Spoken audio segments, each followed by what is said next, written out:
Thank you very much for joining us for our latest talk, with today's focus is all about reigniting your confidence after a career break. For those of you who don't know me, my name is Sarah Austin and I'm the founder of the Really Helpful Club. I'm also delighted to introduce you to Caroline Edwards, our events director, and Rowan Gerard and Francesca Ashby-Rudd, who run Really Helpful Club in Surrey, Sussex and Hampshire.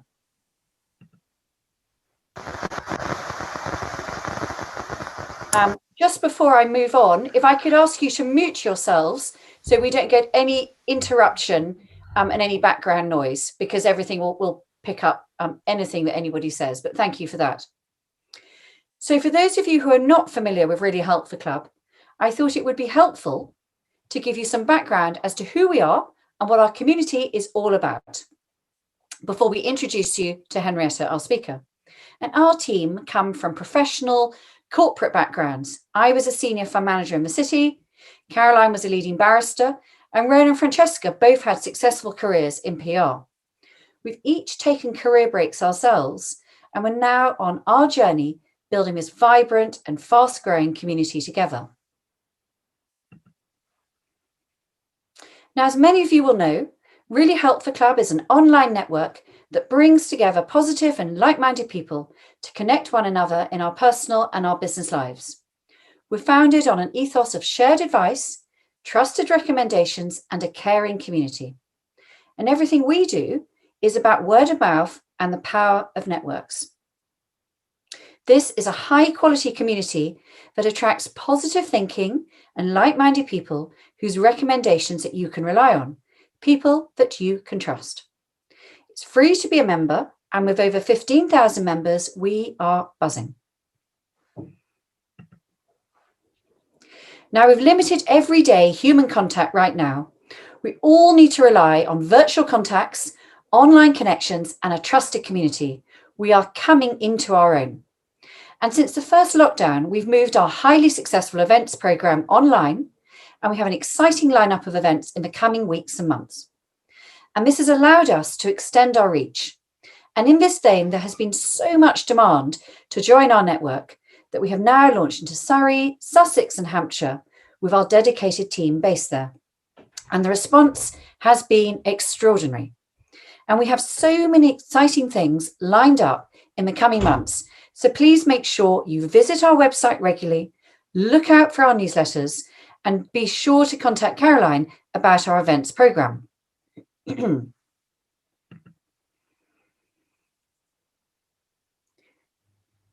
Now, we know that there are so many accomplished and capable women who are thinking about taking their next steps after a career break. But starting something new can be pretty daunting. And women on a career break often report that as a result of being away from the workforce, they lose their confidence. It's easy to lose sight of one's strengths and one's abilities. And at Really Helpful Club, our Back to Business program of events, talks and workshops have helped over 1,500 women to take their next step forward.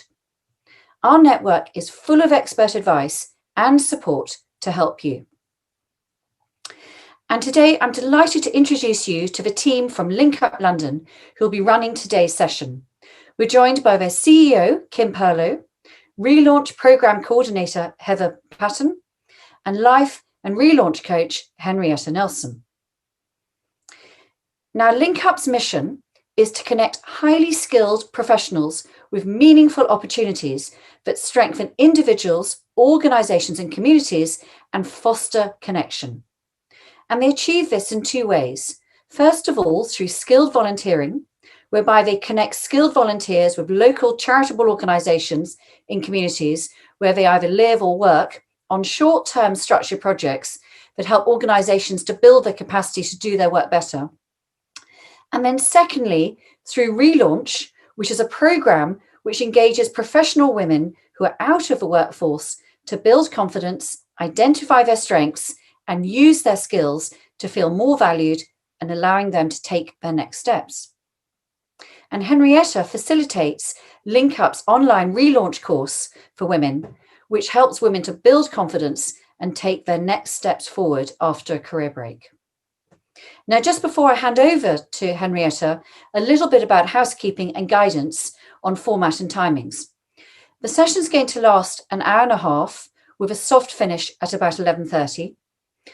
As Caroline has said, we want this to be very relaxed, very informal, and as engaging and interactive as possible. We want this to be for you and about you.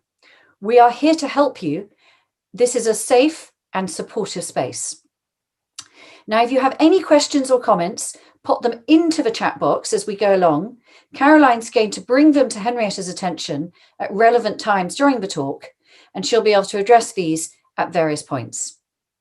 As Caroline said, we're recording the session and we'll be delighted to send this to you. Please be aware that we will remove the recording from the breakout session, and that will allow you to feel totally comfortable about engaging fully in everything to do with the talk. And we will send you a recording on the proviso that we will register everyone as members of Really Help the Club if you are not already a member. This means we can stay in touch with you, you'll receive our newsletters, but of course you can always unsubscribe if you want to do so. And anyone who explicitly doesn't want to be registered should also contact Caroline directly by email. And with that, I'm going to stop sharing my slides and I'm going to hand over to Henrietta Nelson. Over to you, Henrietta. I did what I was told and muted myself. Thank you, Sarah, for the introduction, and welcome everyone to today. It's lovely to see your faces. Some of you I can't see your faces, but I know that you're there. So thank you for joining today. I hope that you will find it informative, interactive, relaxed, and maybe even a little bit fun. Just to introduce myself, yes, I'm a relaunch coach. So I do the workshops as part of the Relaunch program. I'm also a life and career coach, coaching predominantly women, and I particularly seem to be focusing on women who have had a career break and who are wanting to get back into the workplace. In a former life, I was a solicitor, which I sort of dipped in and out of between children. And I've actually I did my last contract last year, so or actually in 2019, so I've only really just finished doing that. And now I'm going to dedicate myself full time to the coaching field. But I'm really excited. Confidence as a subject that's very close to my heart. Whenever we go out to our communities or I speak to women, it seems to be a real stumbling block. And I think women often get in their own way by sort of stopping themselves until they feel more confident. And I think hopefully today I might help share my story and what's helped me in terms of confidence. You know, I'm not a finished article, and I don't think anyone ever is, which I hope is a message that will come across too in today's session. I think I was going to make the point about it being confidential space. In Relaunch, we're always, as coaches, we're always like to share our own vulnerabilities and difficulties. And so I try and do that today. It's not a question of us standing up here saying, you know, we've got it all sorted. That's I don't think that would be fair on you, but because that's not how life works. So I'll be sharing my vulnerabilities, and I invite you to as well. Now let me go to my slides. Share. Okay, hang on, where is it? Okay, there we are. Okay, so confidence. With it you can take on the world. Without it, you can feel a bit stuck. What is confidence? It's a quality that's easy to recognize in someone else, but it's quite difficult to define. We all have that friend or colleague that we say, oh, they're so confident, I wish I could be like them. But the one truth I will share with you is no one feels confident all the time. I've heard Meryl Streep talk about her lack of confidence in certain scenarios. Matthew McConaughey, I heard on a podcast the other day saying, you know, they said, oh, what's been your one continual struggle in your life and what do you wish you had more of? And he said confidence.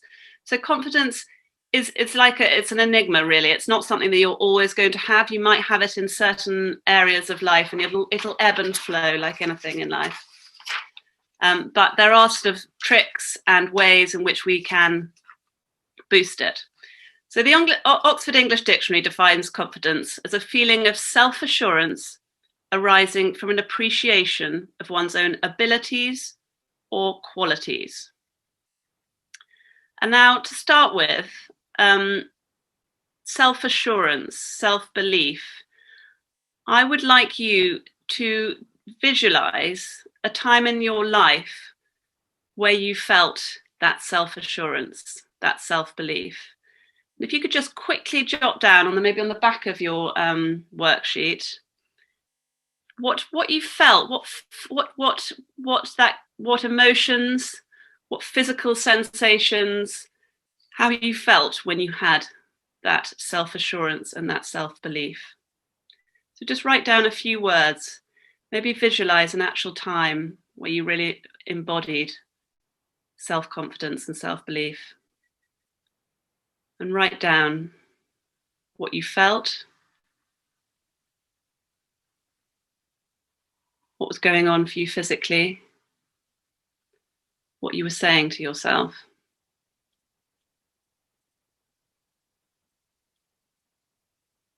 It's going to give you a minute.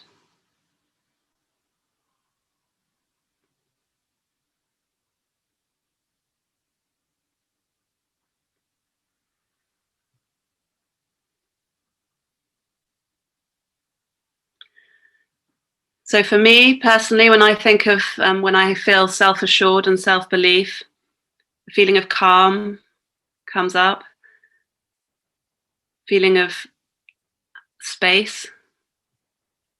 Physically, if I'm feeling confident, I'll put my shoulders back, my head will be held up high, I'll make eye contact with people, and I'll have an energy about me as well. But it'll be different for everyone. Going back to the definition, a feeling of self-assurance arising from an appreciation of one's own abilities or qualities.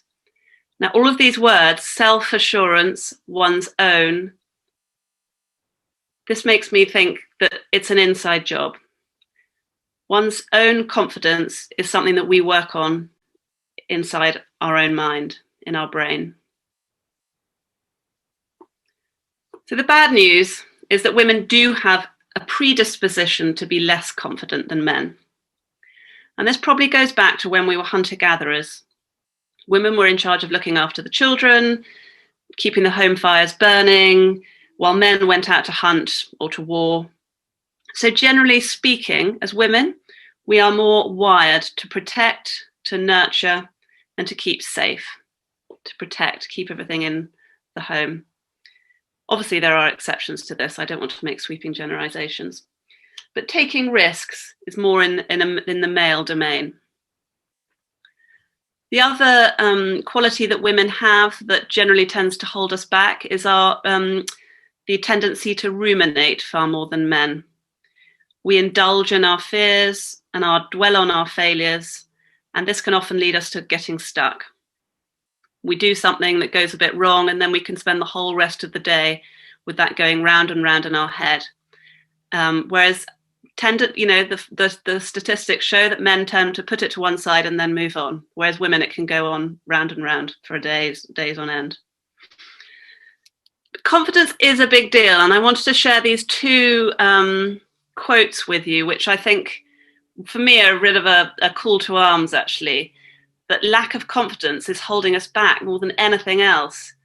Number one, it's not that women don't have the ability to succeed. It's that we don't believe we can succeed, and so that stops us from trying. And number two, success correlates more strongly with confidence than it does with competence. And that really strikes me, that you can be more competent than someone, but less confident.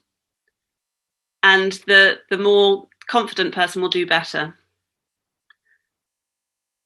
So that for me is a real sort of wake up call that we've got to work on this confidence, because women particularly, I think, have all of the competence and I'm probably just lacking on the confidence side of things.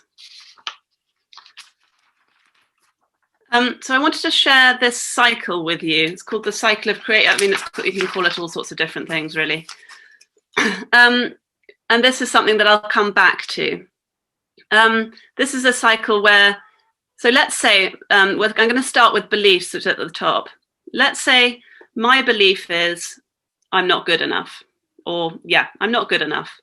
My thoughts will then emerge on the back of I'm not good enough. My thoughts will be, this all could go wrong. It's going to fail. I'm going to be a failure. Everyone will laugh at me. My feelings when I'm having those thoughts are dejection, lack of energy, despondency, negativity. Behaviors that will probably result in me not making eye contact with people, being low in energy, feeling down on myself, not taking risks. Actions, maybe I won't do any actions. Maybe I won't do that thing I really want to do, which then reinforces my belief you're not good enough because look, you haven't got anything to show for it. And where I'm going to be showing today is that we can hack in at any of these junctures really to change this cycle. If this cycle is going through a I'm not good enough sort of cycle that I've just talked through, and you want to change it, you can hack in at the belief stage, the thought stage, the feeling stage, behaviors or actions. I'm going to spend quite a lot of today talking about how we can hack in at the belief stage. The thought stage, that's where mindfulness and meditation come in quite a lot. I'll touch on that. And same the feelings as well. But anyway, today I'll sort of probably mainly focus in on the beliefs, but I'll also give a few pointers on where we can help on the other stages as well. And with beliefs and actions, we'll do quite a bit of today. Okay, just going back to this definition, a feeling of self-assurance arising from an appreciation. So I wanted just to focus now on appreciation. Appreciation can come in two forms.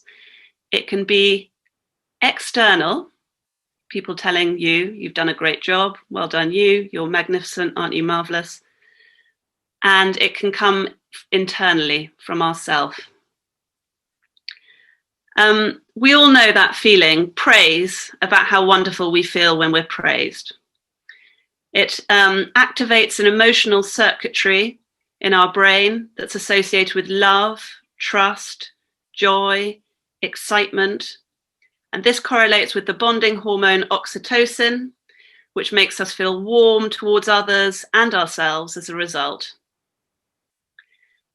And when we're in the habit of thinking this way, we're going to act from a place of abundance and feel that, no one else's success diminishes our own. We feel that there's room for everyone. We feel generous, loving, warm, and it sort of emanates from us. I talk quite a bit about abundance, actually, because that's the essence we want to encourage in ourselves. The opposite of abundance is scarcity. And scarcity, I'll touch on that a bit later, but that's much more negative. So praise is a great thing. But what we don't want to do is rely on external praise all the time. And a lot of us do. And I used to be very much. I sought out praise like a bee to a honeypot. And at the same time, I was really wounded by criticism because I wanted all of my appreciation had to come externally. And my fear of criticism would stop me would stop me from taking risks because, what happens if it goes wrong? And what I want to encourage you to do is to try and find internal sources of appreciation.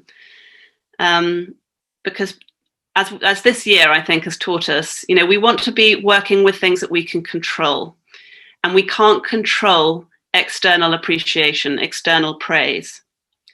It's beyond our control. It ebbs and flows. And with the ebb and flow of the praise externally, our self-belief waxes and wanes. You know, I haven't had many boosts here, I haven't had many likes on my feed, so now I'm feeling really bad about myself. Or, you know, someone didn't pat me on the back for that job, so now I feel bad. So we want to sort of be our own generator of praise and of feedback. We want that to come internal from ourselves. I call it sort of almost being self-powered, self-generated. So we generate our own positive feedback. That's not to say that we don't want to have praise. Can be like the cherry on the top. It's not to say that praise isn't nice, but what we want to try and do is feed our own self-worth internally. So praise from external forces is the cherry on the top. It's not the whole pie. The pie is something that's more important, because the reason we're doing what we're doing is not to seek praise. It's to further our mission, it's to further our purpose, to further our vision. You know, when Sarah was talking about what the Really Helpful Club does, it's very clear what their vision is, what their mission is. And so that's what's driving, I would assume, what's driving Sarah and the Really Helpful Club is their mission. If they get praise, that's wonderful too, but they're not being driven by seeking the praise. The mission is more powerful. So that's really, and then in Relaunch, we try and encourage. Some people come to us without being that clear on what that mission is, what that vision is, what that goal is. So we try and sort of encourage them to be clearer on that. So that's the guiding force, rather than the likes and the people pleasing and the, you know, getting praise. The flip side of being so reliant on external forces is that criticism really bites hard. And so if we are feeding our own internal self-worth, which I'll go into, the criticism doesn't bite as hard, because we know that you know, if you go and put something out there and someone pans it, if you're sort of full within yourself and you know that you did something that's important to your mission or to your vision, I think it wounds less. So we don't want to be as pushed off our stride as much. You know, we're less sort of pushed off our course. Now I'm going to go on to this. So you each have, oh gosh, I've forgotten actually. I've forgotten the page, sorry. Hang on, one sec. Hang on. So funny. So actually, yeah, before we start, actually, can I get you all to write down actually this this first bit, which is when I feel more confident, then I will.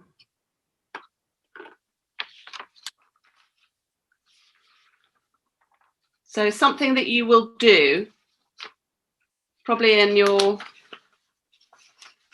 life of your career. Sorry, I must have failed to print off a page. That your lack of confidence is stopping you from doing. So when I feel more confident, I will. I'd like you to all fill that in. When I feel more confident, I will contact my old boss. When I feel more confident, I will put myself on LinkedIn. So you might have various ones here.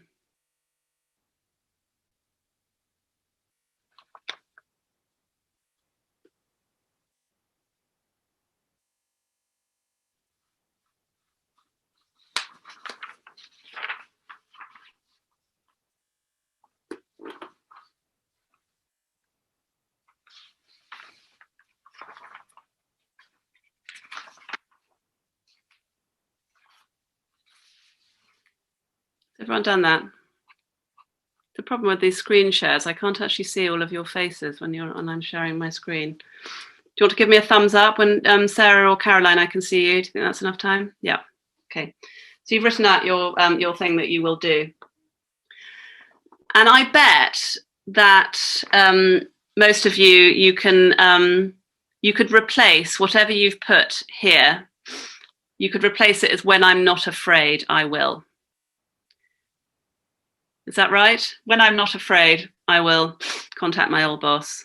When I'm not afraid, I will go on LinkedIn. And the essence of what I'm going to be telling you today is that that time is never going to come. You will always be afraid. Taking many of these steps will always be scary. It's always going to make your heart feel like it's in your mouth. And so the essence of really the whole of today's talk really is that you've got to feel the fear and do it anyway. But anyway, I'm going to talk you through that in more. And so yeah, that's actually. So I've missed a section, but it was an introducing my talk on confidence, which was the whole essence of this is be prepared to fail, and just do it. Confidence is a result, not a requirement. Be prepared to fail and be prepared to take action. Okay, so back to this. So you've done this circle here. You've got this circle. So going back to our definition, you remember it said, and a self-appreciation and ability and appreciation of our qualities and our abilities. So in this inner circle, and actually I quite like writing in the middle, I am worthy, but for various reasons we couldn't quite fit that in. The qualities that you have that you recognize in yourself. A lot of us we forget about these. These are qualities that are part of you, and that no one can take away from you. So this is me, I've done mine. So here I have I'm enough here, and then I said here the various qualities that I feel that I have. Some of these are my values. I don't know how familiar some of you are with values. So honesty and authenticity, and they're my values. That's something we go into and relaunch, being really clear on what our values are. But my qualities, these are my qualities that I recognize in myself. And this I feel a little bit vulnerable sharing this because I have a message in my head which says, oh, everyone will think you're really big-headed. That's something that's quite deeply rooted in me, sort of not wanting to appear big-headed. But that's something I've worked on quite a lot, to be able to see my qualities for what they are. So in here, you might want to start completing what you feel is what are your qualities. Why are you enough as you are before you go back and get this hotshot career? Before you do any achievements, what are your qualities? Start filling them in.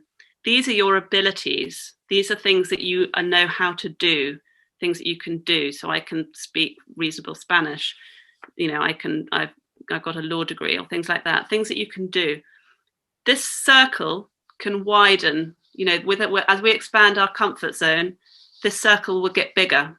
As we take actions that scare us, we want to be making that bigger. So it might have what's in it already, but then you add extra things that you want to add to this circle of actions. These qualities, I'm going to focus today on these qualities here, because these aren't going to change, but these do need to be fed. This is the circle of worth. It needs, this is our self-worth, which does need to be sort of nurtured a little, like a flower. So you write down what your qualities are, and then I want you to think about how you are going to nurture those qualities, what you need to do to feed your self-worth.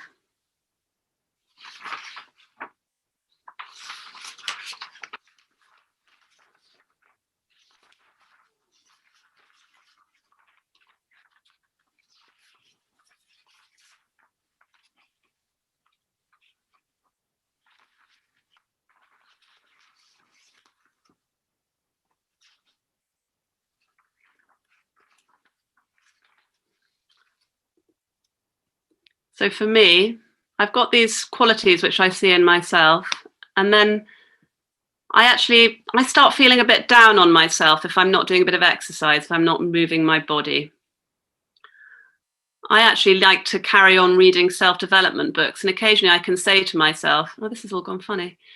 I can say to myself, oh, I don't have time to do this. But actually, I've now made myself time, which I do. I have one evening a week where I do purely self-development. sometimes it's not what I feel like doing, but it feeds my self-worth. And if I've done it, I feel proud of myself. I feel like I'm making progress in an area that's interesting for me, and that I want to pursue my career. So I make myself have one self-development evening a week. If I eat rubbish food, I feel a bit bad about myself. So I take the time to cook myself nutritious food. I had a bit of an aha moment about this when my husband was away, and I was thinking about what I was going to have for supper.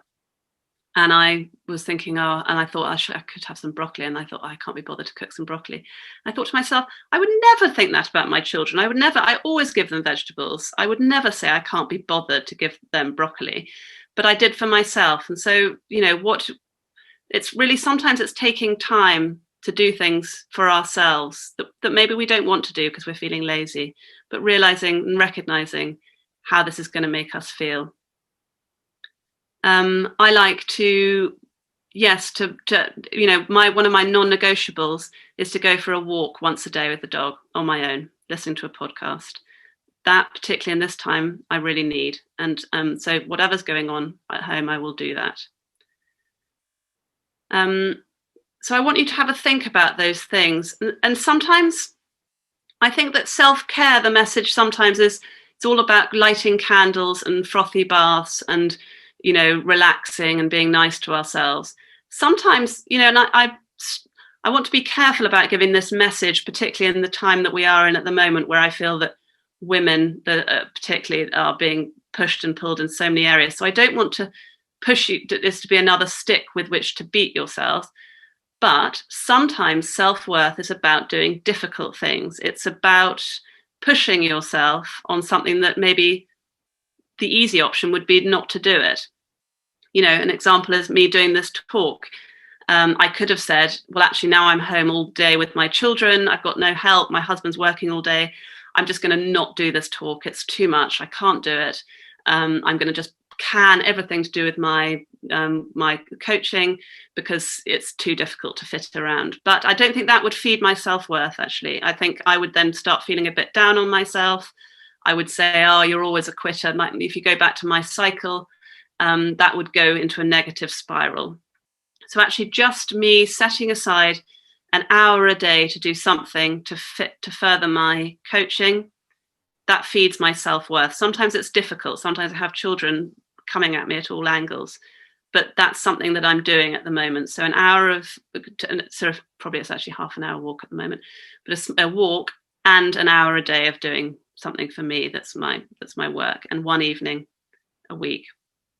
So I want you to write down, to think about those things. So I think we're going to go into some breakout rooms just to discuss what's coming up for us.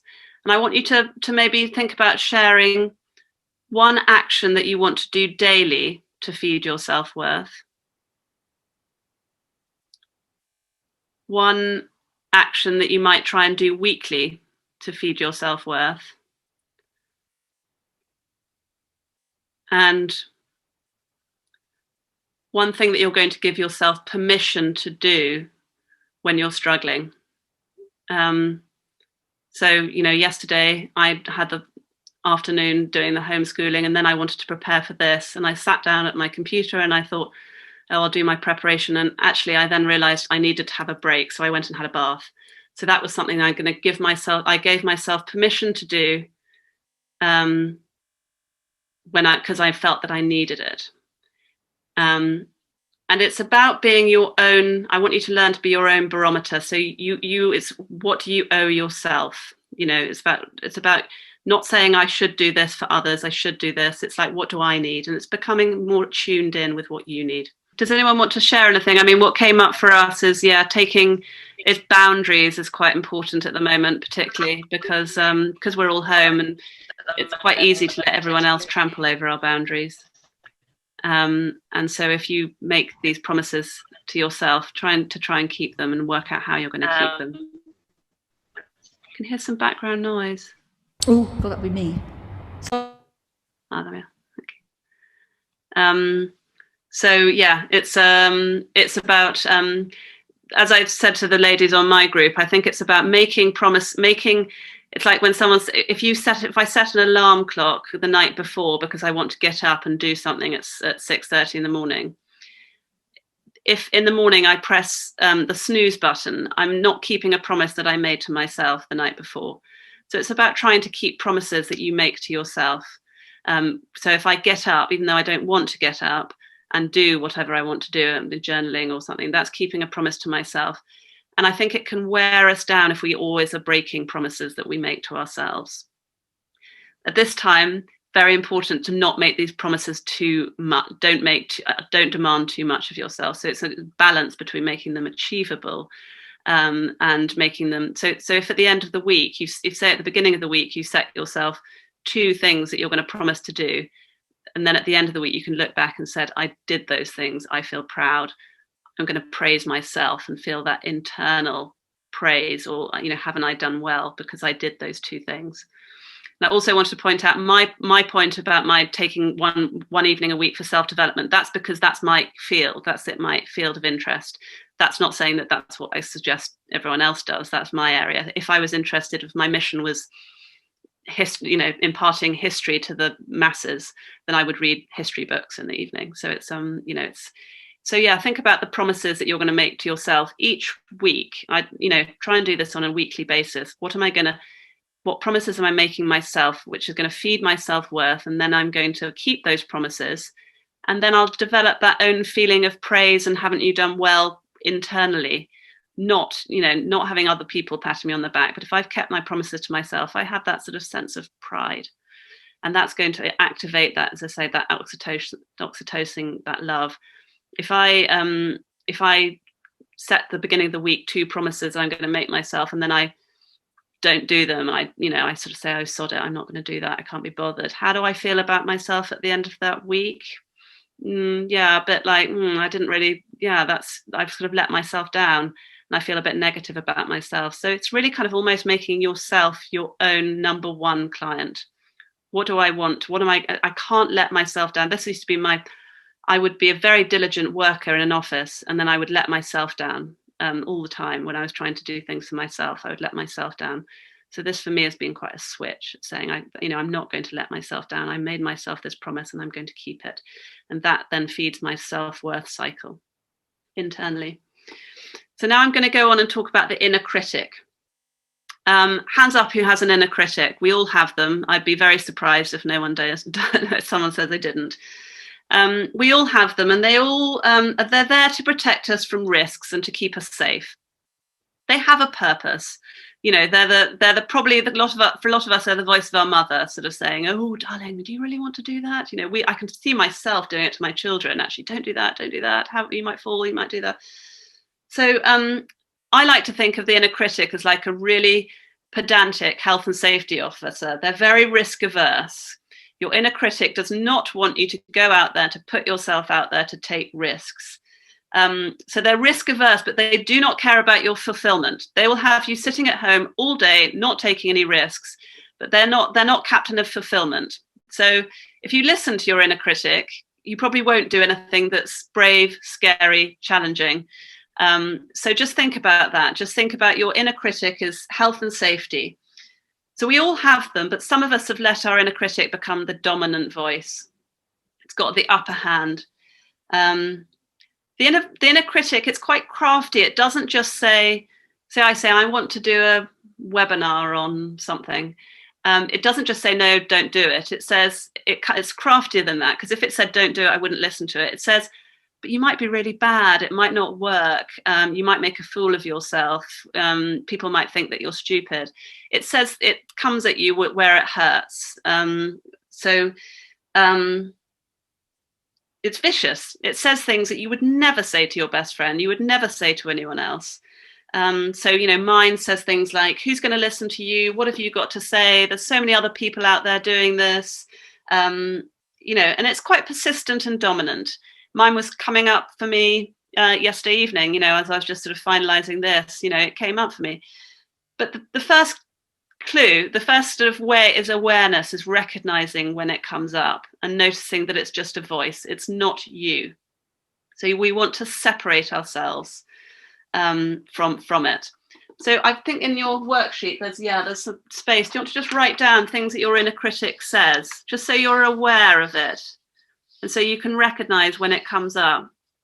What does your inner critic say when you're preparing to do something potentially a bit scary?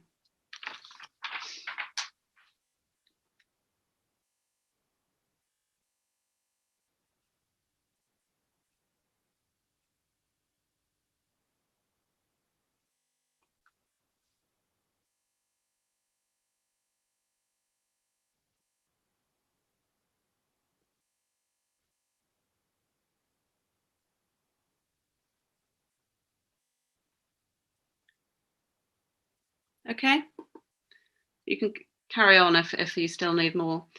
So the first step is to recognize it's just a thought. It's not you. So I'm able to do this now because I've worked on this quite a lot. So last night I could say, there you are, and I've, I'll tell you in a minute, recognize it. It's not you. It's not a truth. It might be truthful, but the likelihood is it's not. So we distance from ourselves from it. We say, that's coming up, but it's not me. So yeah, you've written it down. That's going to help you recognize it. So yeah, it's not the core you. It's a risk aversion committee. The core you is made up of much more. The core you is made up of your talents, your aspirations, your dreams, your passions. This is just the risk aversion committee. It's not you. The second thing, a helpful tool is to, so you recognize it and then recognize it's not the core you, and then name it, give it an identity. So mine, I've named, she's called Mary. And I sort of have a voice for her. She speaks in a Scottish accent. She's sort of all decked up in health and safety, and she's got a pair of goggles on and a helmet. And she just doesn't want me to do anything that's remotely scary or putting myself out there. She doesn't want me to be visible. She wants me to stay invisible. And so I sort of I now have a persona for her that I can laugh at a bit. So think about maybe doing that for yourself. Mary was a girl I always hated at school, so that's why I called Mary, someone I don't really respect. So I've given her a name, I've given her an identity, she's got a voice, and I have a message to her. I'm not going to tell her to go away, because actually that's, if you engage in a more of a dialogue with someone, if you tell them to go away, I just say, thanks, Mary, I can handle this. That's what I know that I say back to her. So come up with something that you might, maybe create some persona for her and then come up with a message. Mine is always, thanks, Mary, I can handle this. So think about how you might do that yourself. So Mary's really cross to me today because I printed off the notes for today and my printer, for some reason, only printed off every other page. So yeah, Mary's giving me a hard time about that at the moment, but I'm not going to let her. I'm just saying, Mary, it's fine. I know what I'm doing. Okay. So the other way so we're not engaging in a dialogue, we just have a message that we say back to them. The other useful thing is, can we nurture, instead of feeding and indulging our inner critic, we want to nurture an inner mentor, an inner cheerleader within ourselves. In Relaunch, we do an exercise where we do a meditation and we tap into our future self. And if I had time today, I would do this meditation with you, but I'm not going to. But where we really imagine ourselves in 20 years' time, 10 years' time, and we take ourselves to that point. And generally speaking, this future self is very wise. They're very grounded. They know what you need to do. They are a real voice of wisdom. Can you do that? Can you, and I'll share if anyone contacts me actually after that, I'll share a recording with you. But can you find that person? She's been there, she's done that, she's out of whatever situation you find yourself in now. She's probably out of the pandemic, actually. She's looking back at you in the pandemic. She's generally quite kind. She says, you're doing well, you're doing enough. And she knows what you need. She's wise. She knows what the next step you need to take is. So can you really kind of foster a relationship with her and make her voice a bit louder than your inner critic?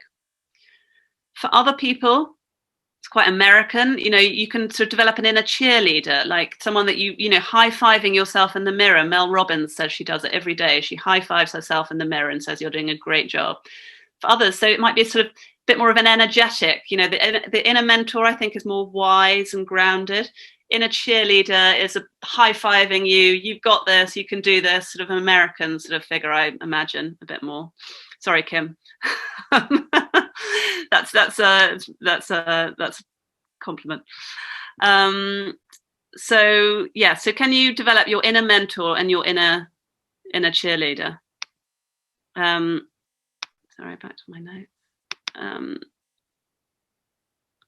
So we're going to go.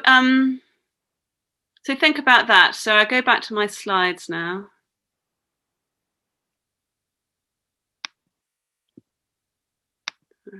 Share screen.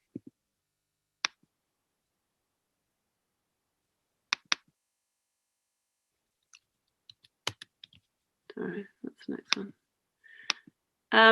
Going back to here, we've done some beliefs. So this is, the inner beliefs that I am worthy. How the I am worthy message actually is that's the foundations, I think, of doing anything scary, of taking the next leap in your career. If you have really strong foundations that I am worthy and I'm enough, then you that's a good starting point. And you don't listen to your inner critic. You see that for what it is. That's not a belief. That's just a voice. Where we can hack in on thoughts, that's where the meditation and mindful piece comes in. This was a bit of a moment of realization to me. I think I used to think that meditation was all just about finding calm and finding peace. But actually it's also recognizing thoughts for what they are, that they're just thoughts, and learning not to embody the thoughts all the time. If you have a thought, oh my God, this is all going wrong, we can then get into that and we react. Our body physically will start reacting to that thought. But instead, you just recognize it's just a thought that's saying this is all going wrong. But I'm not going to embody it. I'm not going to feed into that. I'm going to step aside and just say that's just there. That's just a thought. So meditation is something we do we start every session on Relaunch with meditation, just to try and flex that muscle of just recognizing that a thought is just a thought. The next behaviors. If I take you back to sorry, I'm now going to stop the share. If I take you back to I asked you to visualize what you felt like when you were self-confident and when things were going well.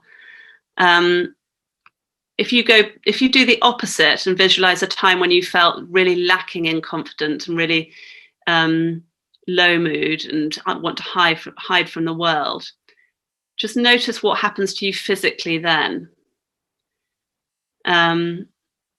I'm not going to dwell on this because I don't want you, but that physically when things are going bad and you've got negative thoughts, you'll probably physically, things will happen in your body. You probably might not make eye contact with people. You'll look down, your shoulders will stoop. So you might feel low in energy. So you can hack in at your behavior level of saying, okay, I'm wanting to do this, but actually I'm going to do the opposite, which is going back to your confident self. So visualizing your confident self, which is calm, shoulders back, making eye contact for me, feeling energized, feeling like I have something to say. Everything will be different. Some people will be different, but just noticing, becoming aware of when, how your behavior how you're behaving, and consciously changing that when you need to.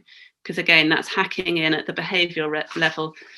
People talk about, there's a whole TED talk, and I've now forgotten the name of the lady, about the power pose, about the superwoman pose, and what one needs to do to feel powerful.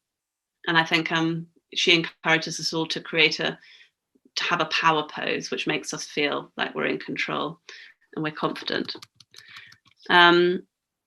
So the next piece I'm going to talk about is actions, because that's the other stage of that we can hack into. doing confident things. So I'm going to... One of the main reasons I think women lose confidence is because they...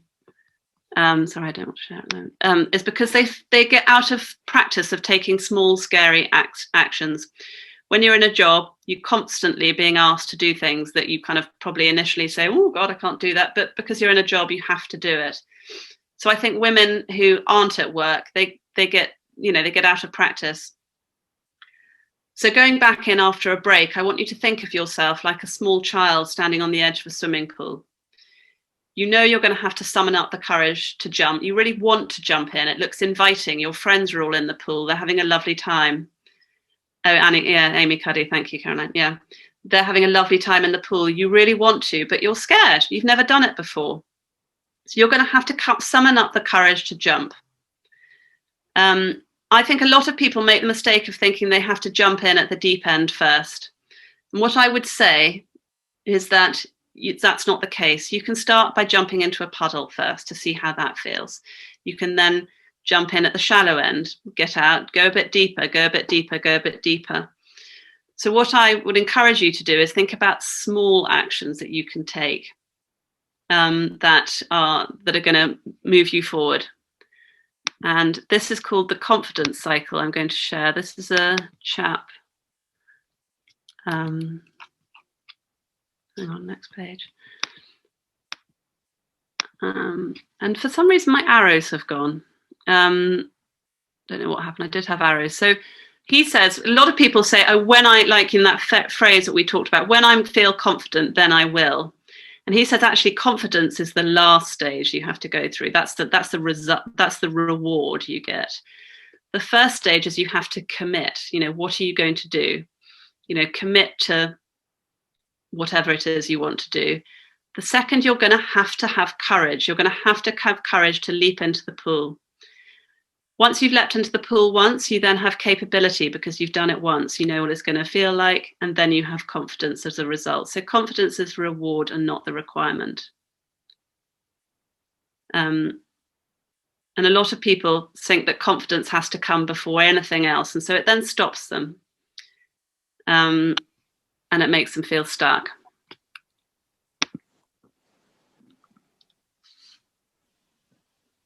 So on your circle here,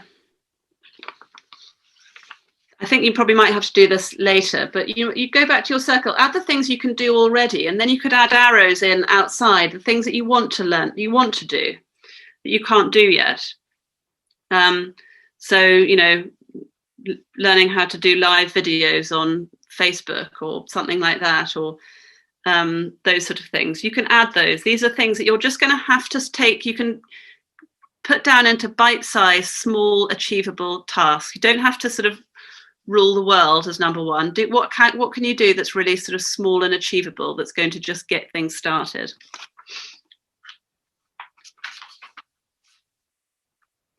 So at the beginning, you wrote your when, then phrases. When I feel more confident, then. So can you now write down what you are going to do?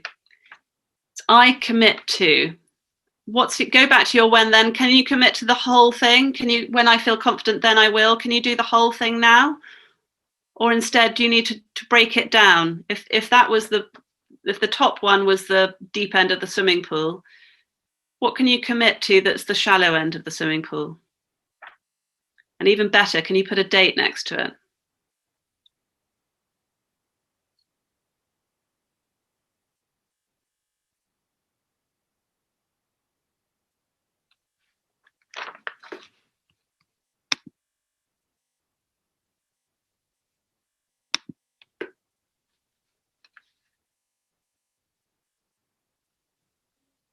There could be a number of things. It doesn't need to be just one. And I think accountability is a really useful tool here as well. And so we are going to ask you to go quickly back into your breakout rooms and just say out loud what it is you're going to commit to. If that's okay, Francesca. Absolutely. How long do you want in the breakout? Not very long. I think 4 minutes. Fine. And do you want me to do that now? Yeah, let's do, even 3 minutes. Basically, we just stand up and we in groups, we would do it where we stand in Relaunch, we do it where we do like a sort of standing up and I commit to doing this. We could do that if you want. But accountability is great. Who can be your accountability partner? If it's not, I'm going to get you all to say these things out loud now in this group, in your breakout rooms. But who else could you tell? Choose your accountability partner wisely. You don't want to tell the whole world, but someone that you're going to say, I'm committing to do this, so that they, you feel like you've made that promise. Because you're making the promise to yourself and you're making a promise to one other person, maybe. So do you want to quickly go into your breakout rooms and then share what you're going to commit to? Okay, I'm opening the rooms now. Okay.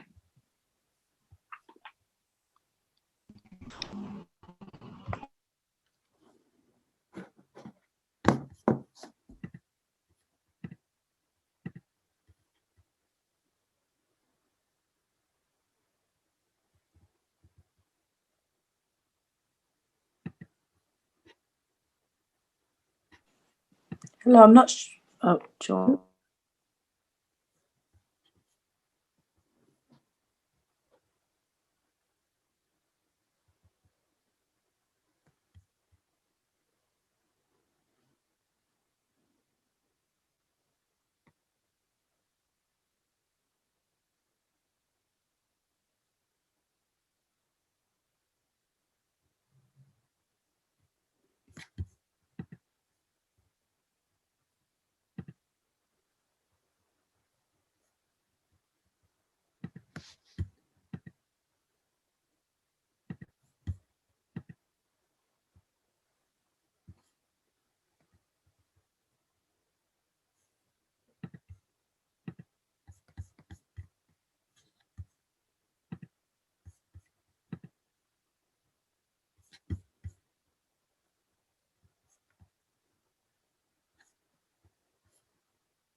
Hi there.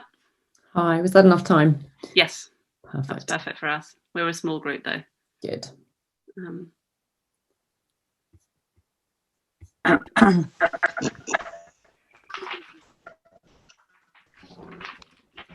Hi everyone. Has everyone made their commitment? They're feeling good and determined about it.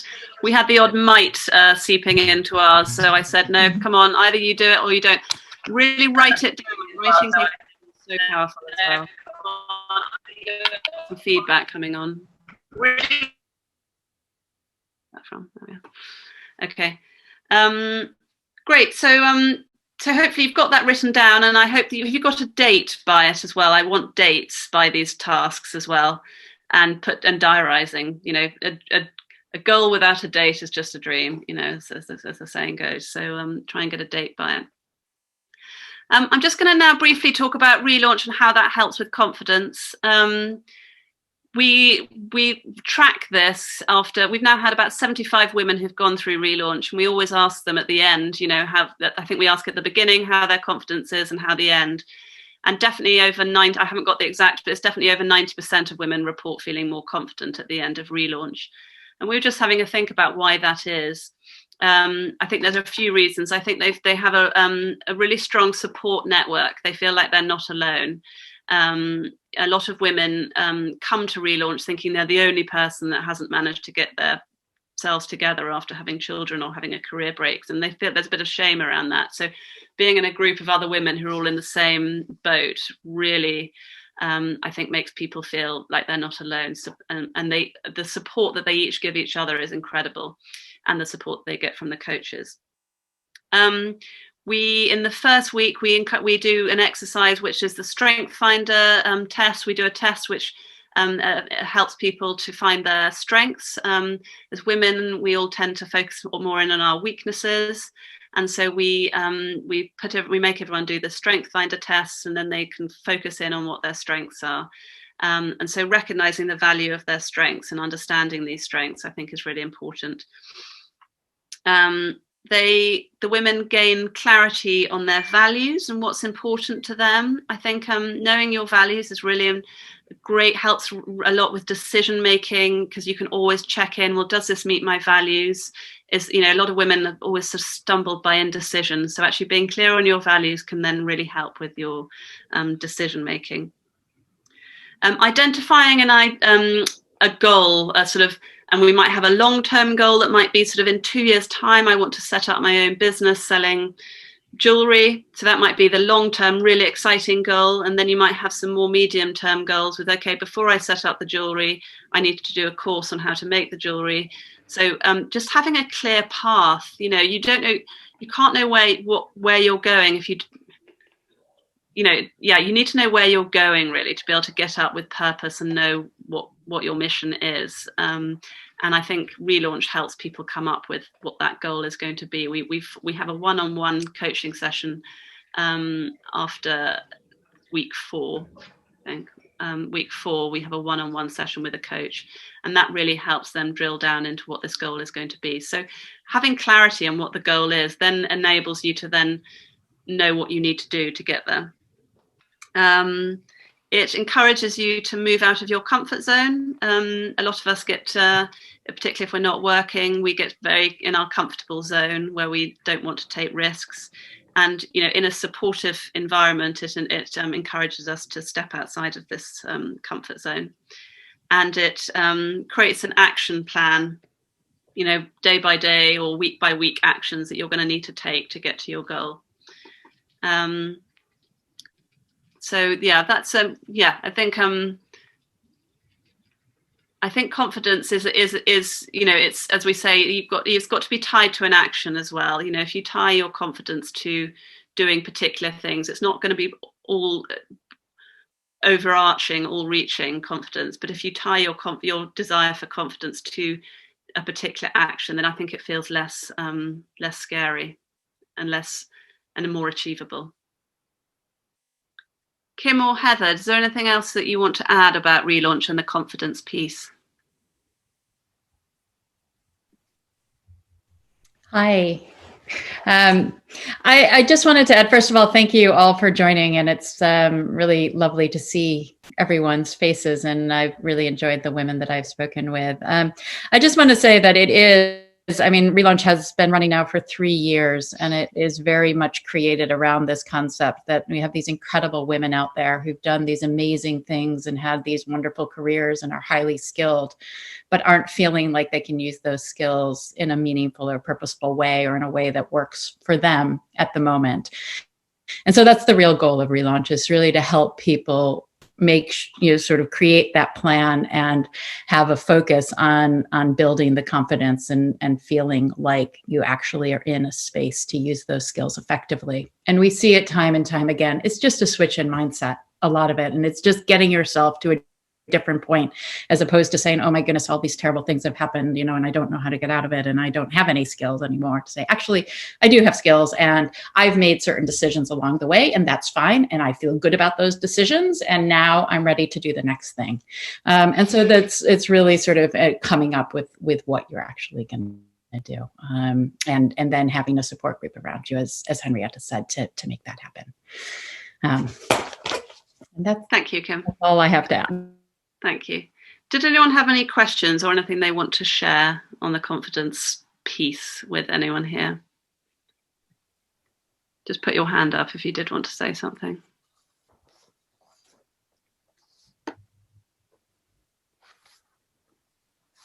I have a question, actually. Yeah. Just more of a kind of longer term perspective, which is that sort of I sometimes feel we can do all this work behind the closed doors and slightly in the safe environment of our houses, and COVID is an opportunity to sort of hibernate in some ways. What do you think the biggest challenges will be for us? So we've done this work, we make our commitments, we make our promises, but actually then real life gets in the way again, or the new normal.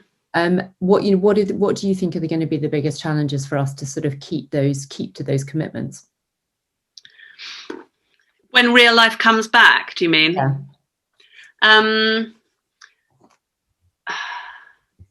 Good question. I think the commitments that you make to yourself, you have to keep checking in with them, because they can change. So you might make a commitment.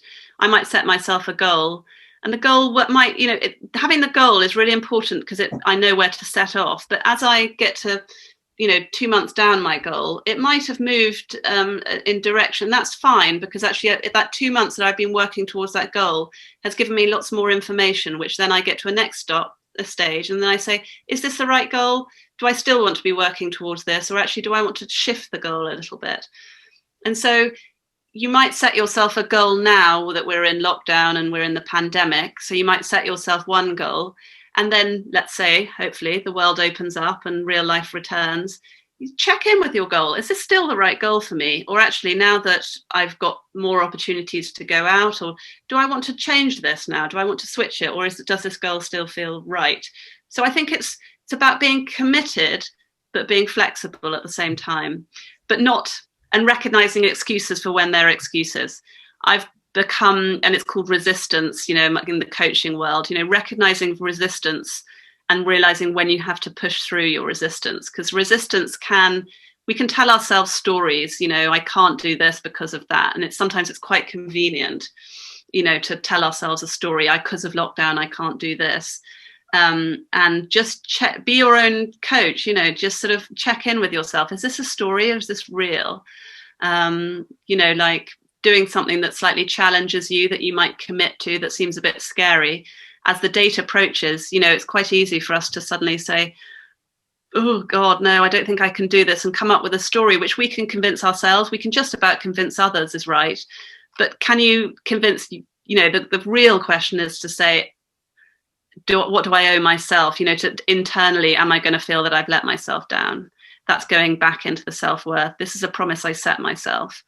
I need to keep that. Do I need to keep that promise? Is that going to be is that what I really need right now to keep that promise? Or actually, do I need to not keep that promise? And I think a lot of women lose sight of checking in with themselves, do things for yourself more than doing things for others. Sorry, no, obviously we've got to help others. I mean that. Question yourself, rather than keeping up with what everyone else on Instagram is doing. What's the right thing for you? And check it, being able to know, to trust your own barometer. you know, for what's the right next thing for you to do. I think I've gone off track a bit, but yeah, I think the recognizing that the goal may change when life opens up again, but maybe set yourself a firm goal now for what the world is now.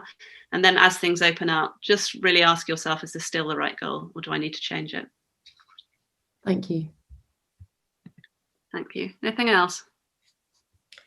I'm conscious of the time, actually, so I think we probably should draw to a close. Lovely. Okay, Henrietta, thank you very much. I think I would just add to that point that I think for all of us, it's not just those looking to return back into the workplace after a career break.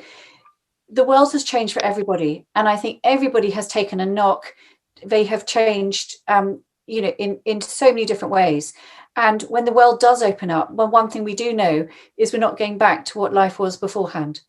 And so we'll all be resetting those goals, setting ourselves those challenges. And so I think a really important message is that we are not alone. You are not alone. Henrietta, thank you very much for such a fascinating session. We hope very much you found the session useful and helpful and will help you in your next steps. Just to reiterate, we'll send you a recording from today.